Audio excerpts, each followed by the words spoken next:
Apa sih jaket Sherpa itu? Kok bisa gitu? Jaket ini hype di Indonesia. Emang cocok kalau misalnya kita pakai di sini?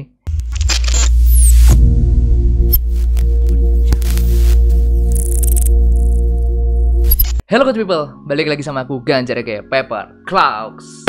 Oke teman-teman, gimana kabarnya? Semoga kita selalu diberikan kesehatan dan kelancaran rezeki. Amin. Oke teman-teman, sebelum kita bahas tentang jaket Sherpa ini, bantu yuk subscribe ke channel ini supaya target kita atau milestone kita itu bisa 100.000 di tahun ini, 100.000 subscriber bisa tercapai. Amin. Oke, udah di subscribe?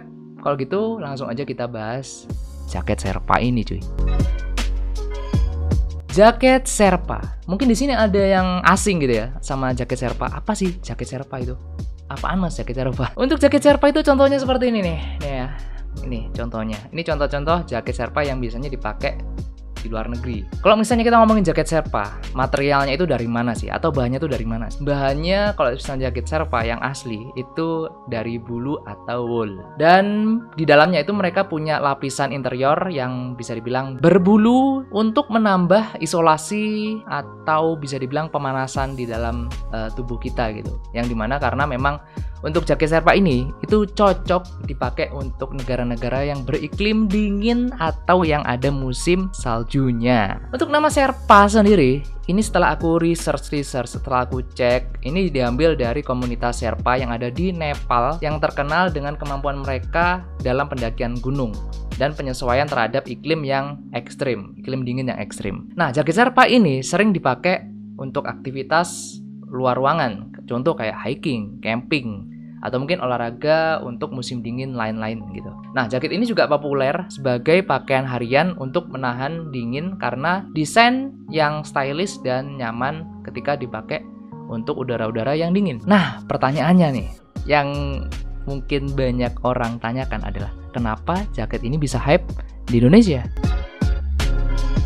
Padahal yang kita tahu, di Indonesia itu kan cuma ada 2 musim gitu kan, musim panas dan hujan. Nah, kalau misalnya aku lihat tren jaket ini sebenarnya diaplikasikan di Indonesia karena lebih ke fashionnya. Untuk orang yang memang beli Sherpa ini karena fungsionalnya, itu mungkin 10-20% aja. Sisanya ya mereka beli, kayak aku tadi bilang, untuk fashionnya cuy. Nah, contoh aja kayak teman-teman yang ada di Jakarta, itu kan bisa dibilang panas ya, nggak dingin toh, ya kan? Di Jakarta kan panas ya. Orang pakai Sherpa itu nggak mungkin karena supaya badannya lebih anget, yang ada malah tambah sauna gitu.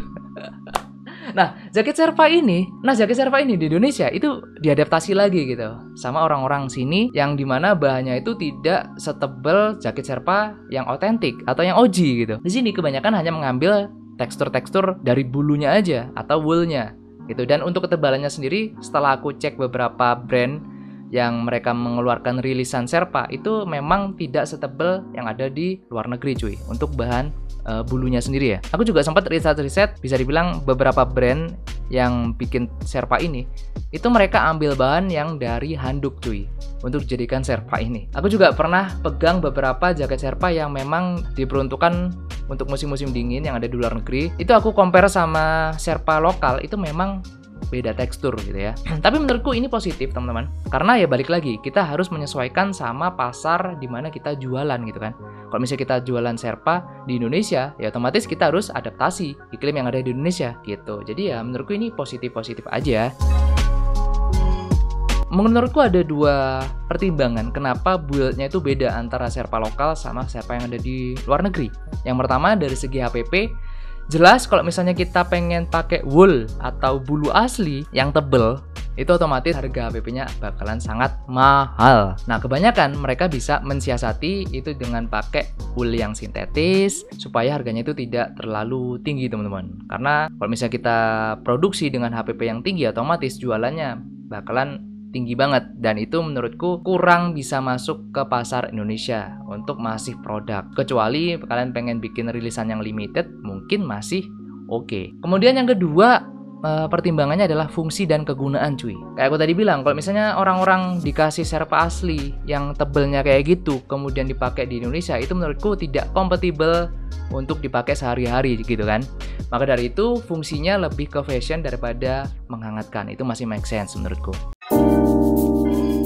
So, semoga bisa menjawab pertanyaan tentang jaket Sherpa ini, atau mungkin kalian ada pertanyaan lain yang mungkin belum aku jawab atau belum aku jabarkan di video kali ini. Kalian bisa komen di bawah aja, kita sharing-sharing, kita tanya-tanya jawab gitu ya. Atau mungkin ada topik lain yang aku bisa bahas, kalian bisa saran di bawah juga, komen di bawah.